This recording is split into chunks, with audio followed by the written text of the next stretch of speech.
ये सारी चीज़ें देखने के बाद हमारी पुरानी यादें ताज़ा हो गई, क्योंकि ये सब तो अब देखने को नहीं मिलता है। ये जो सारा कुछ है, ये सारा मतलब मेरी दादी के वहाँ का है। तो अस्सलाम वालेकुम everyone, welcome back to my new vlog. तो आप लोग कैसे हैं? उम्मीद है खैरियत से होंगे। अल्हम्दुलिल्लाह मैं भी खैरियत से हूँ। तो आज हम जा रहे थे अपनी दादी के वहाँ, जो रहती हैं फलमापुर सुल्तानपुर की साइड। तो काफ़ी दिन हो गया था मुझे गए उनके वहाँ, कुछ 1 साल जैसा हो गया था। तो मैं फूफी के घर आई थी, तो मैंने उन्हें कहा कि चलो मेरे साथ दादी के घर, मुझे घर देखना है, क्योंकि वहाँ से मतलब मेरी बचपन की यादें जुड़ी हुई हैं। मेरे अब्बू अम्मी वहीं पर मतलब रहे हैं काफ़ी साल। अब चले गए हैं गुजरात। सारे लोग, जितने लोग हैं, बड़ी अम्मी, बड़े पापा, भाई वगैरह जितने लोग हैं फैमिली मेम्बर, सारे लोग अहमदाबाद में रहते हैं। तो हम चल पड़ते हैं अपनी दादी के घर। तो मैं बहुत ही एक्साइटेड थी वहाँ जाने के लिए, क्योंकि वहाँ मेरा बचपन गुज़रा है, मुझे बहुत अच्छा लगता है। उसके बाद हम यहाँ पर पहुँच चुके थे। तो ये जो हम मतलब रुके थे, जिसके घर बड़ी दादी के वहाँ रुके थे, और हमारे वहाँ तो कोई रहता नहीं है, एकदम वीराना सा हो गया है। तो ये हमारा घर था। इधर आओ।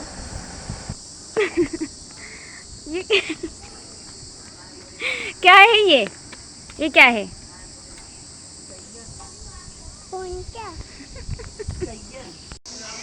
मुर्गी क्या है बेटा?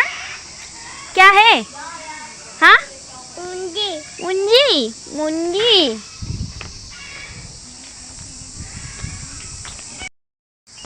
गाय कैसे बोलती है? ऐसे बोलती है। बकरी कैसे बोलती है? बोलो। ट्रेन की मस्ती देखने के बाद हम आ जाते हैं घर के अंदर। तो आप लोग घर की हालत देख ही रहे होंगे कि किस तरीके से हो गया है।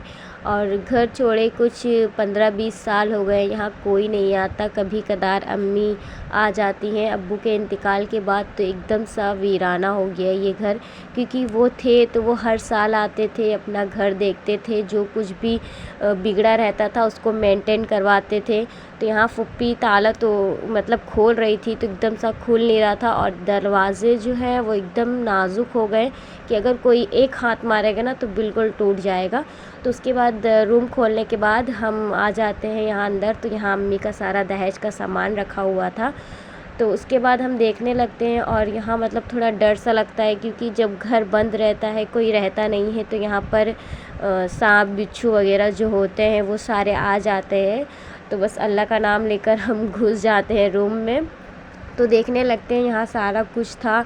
तो अम्मी की तिजोरी खोलते हैं, तो यहाँ पर सारा सामान निकलता है, पहले की सारी चीज़ें इसके अंदर रखी हुई होती हैं। तो उसी में से हमें ना ये सारा टेलीफ़ोन और पुराने कागज़, सब कुछ मतलब बहुत ही सारी चीज़ थी। तो शायद पहले अब्बू काम करते थे फ़ोन का, और ये सारा फ़ोन जो है ये मेरे बड़े अब्बू भेजे थे सऊदी से, क्योंकि बड़े अब्बू पहले सऊदी रहते थे। तो ये कैसेट है, पहले इसमें गाना वगैरह, पिक्चर वगैरह जो भी चलती होगी, मुझे तो याद नहीं, मैं काफ़ी छोटी थी तब का ये सारा सामान है। और ये पता नहीं क्या क्या चीज़ थी जो अम्मी अब्बू रखे थे। और इस पेपर पे आप ज़रा गौर डालिए कि ये किस सन का पेपर है। ये शायद 2003 का पेपर। सोचो इतना पुराना पेपर, बुक और काफ़ी कुछ थी। ये डिक्शनरी थी जो पहले मतलब काफ़ी चलती थी, काफ़ी मतलब इसमें से पढ़ाई करते थे। तो ये कैसेट वगैरह है, और काफ़ी कुछ था इसमें, बुक थी। और ये लाइट वगैरह, पहले जब लाइट नहीं रहती थी तो इसको जला के काम किया जाता था। और ये पंखा है जो पहले हाथ से बनाकर लोग इस्तेमाल करते थे, अब तो इसकी कोई कीमत नहीं है। तो ये सारा डेकोरेशन का सामान है, सारा कुछ अम्मी बनाई थी अपनी शादी में। तो इतना सारा कुछ देखने के बाद एकदम से याद आ जाती है पहले की। अब तो कोई भी नहीं रहता है। और ये शायद बड़े भाई जो थे वो पढ़ाई करते थे, उनका सारा सामान था।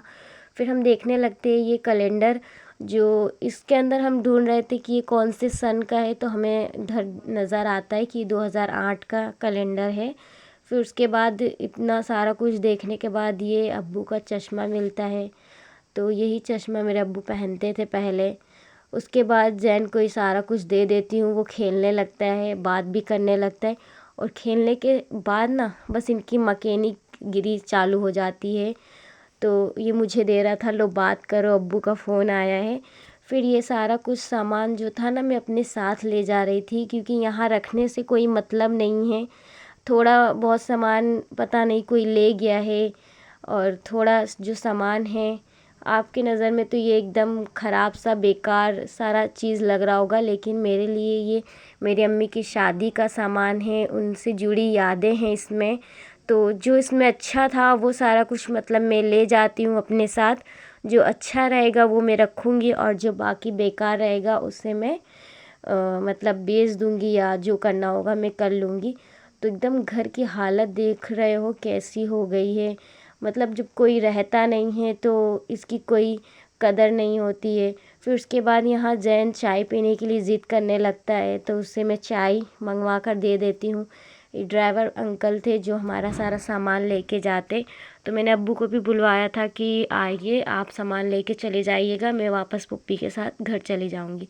तो यहाँ देखने था कि सामने का नज़ारा इतना खूबसूरत लग रहा था, घर के सामने ही तालाब था। और फिर उसके बाद दूसरे रूम में हम आ जाते हैं, तो यहाँ पर भी ये सारा कुछ सामान वगैरह पड़ा रहता है। कैसेट वगैरह तो इतनी ज़्यादा थी, क्योंकि पहले कैसेट काफ़ी चलती थी, इस वजह से मेरे घर में ये सब कुछ था। सोफ़ा वगैरह था, खाट थी, पलंग था, इतना सारा कुछ सामान था, लेकिन एकदम मतलब बेकार सा हो गया था सब कुछ। फिर उसके बाद हम ये कैसेट एक उठाते हैं, तो इसमें शायद उर्दू में कुछ लिखा रहता है, वही देखते हैं। और फिर उसके बाद जो है हम बाहर आ जाते हैं ये सारा बुक वगैरह लेके, क्योंकि इन्हें फेंकने का ज़रा सी भी मन नहीं हो रहा था। तो इसमें से जो चीज़ अच्छी थी तो वो मैं अपने साथ ही लेके आ जाती हूँ। फिर इतना कुछ देखने के बाद मुझे ये कपड़ा मिलता है, जो ये शायद मेरी बचपन का था, मुझे बड़ा ही क्यूट लग रहा था। उसके बाद ना हम वहाँ से निकल जाते हैं, क्योंकि गर्मी इतनी ज़्यादा थी, तो मैं लस्सी मंगवा लेती हूँ। तो अब मिलेंगे नेक्स्ट वीडियो में। अल्लाह हाफिज़।